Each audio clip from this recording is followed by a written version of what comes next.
थी और लगातार बेरोजगारों की मांग अलग अलग जगहों से मुखर हो रही थी, लेकिन अब राजधानी जयपुर में एसआई भर्ती रद्द नहीं करने को लेकर के भी प्रदर्शन हुआ है। ऐसा प्रदर्शन जिसमें एसआई के सफल अभ्यर्थियों के परिजन भी पहुंचे हैं।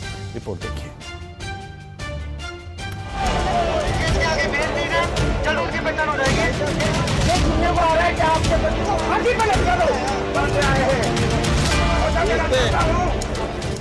रविवार को एसआई भर्ती को रद्द न करने के लिए लोग शहीद स्मारक पर जमा हुए। यहाँ परिजन राजस्थान पुलिस एकेडमी में ट्रेनिंग ले रहे प्रशिक्षु एसआई के परिजन हैं। उन्होंने सरकार से गुहार लगाई है कि परीक्षा को रद्द न किया जाए, लेकिन जांच होती रहे जिससे दोषी बचने न पाए, लेकिन इसमें किसी निर्दोष को सजा भी न मिले। 2021 के अंदर टॉप 106 में आया वो, और आज 11 महीने से रात और दिन मेहनत कर रहा है ट्रेनिंग में।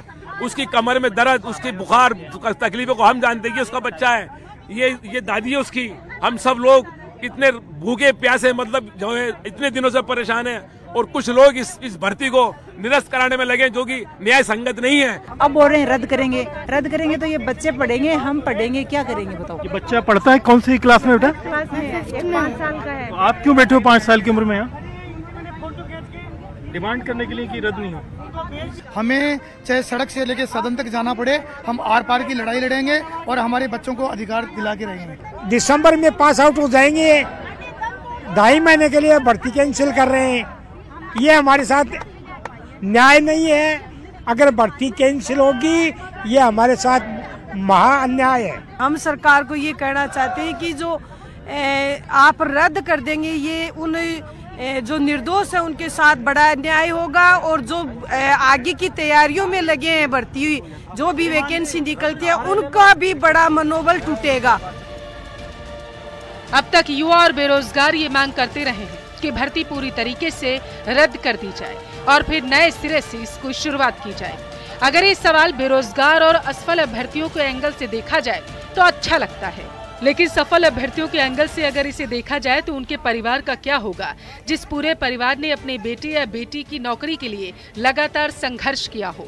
कई असफल प्रयास के बाद बमुश्किल से अब जाकर उन्हें सफलता मिली हो, लेकिन अब राजनीतिक दबाव बनाने के लिए उनके खून पसीने और संघर्ष पर कोई गौर ही नहीं कर रहा। रोएंगे हम, दम तोड़ देंगे, साथ नर्दे मेरी साथ, ये मेरी बेटी है, एक मेरा बेटा है, हक लेके जाएंगे। आप रोएंगे नहीं तो क्या? रोएंगे, दम तोड़ देंगे, मगर मेरा हक चाहिए। न्याय करे सरकार, जो दोषी है उनको सजा मिलनी चाहिए। हम भी चाहते हैं कि मिलनी चाहिए, क्योंकि जो मेहनत करता है उनका हक आज उन्हीं लोगों की वजह से हमें यहाँ धरने पे बैठना पड़ा। अगर कुछ लोगों ने ये नहीं किया होता गलत काम, तो उसके लिए आज हमको भुगतान नहीं करना पड़ता। अब बच्चे बड़े बड़े हो गए, पढ़ाई कर रहे हैं, अब उनकी जॉब छूट जाएगी तो फिर बच्चों का क्या होगा? बच्चे शादी के योग्य हो गए।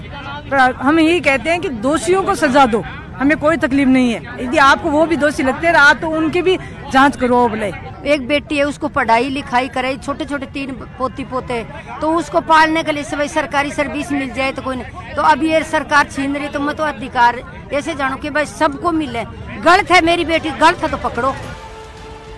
फिलहाल शहीद स्मारक पर परिजनों ने धरना दिया और ये स्पष्ट कर दिया है कि सरकार जब तक ये ऐलान नहीं करेगी कि दोषियों को सजा और निर्दोषों को इंसाफ मिलेगा, इनकी वजह से सफल अभ्यर्थियों को नुकसान नहीं होगा और भर्ती प्रक्रिया रद्द नहीं की जाएगी, तब तक ये यहीं पर बैठेंगे और आमरण अनशन करेंगे। न्यूज़ 18 के लिए जयपुर से अरबाज अहमद की रिपोर्ट। तो वहीं डूंगर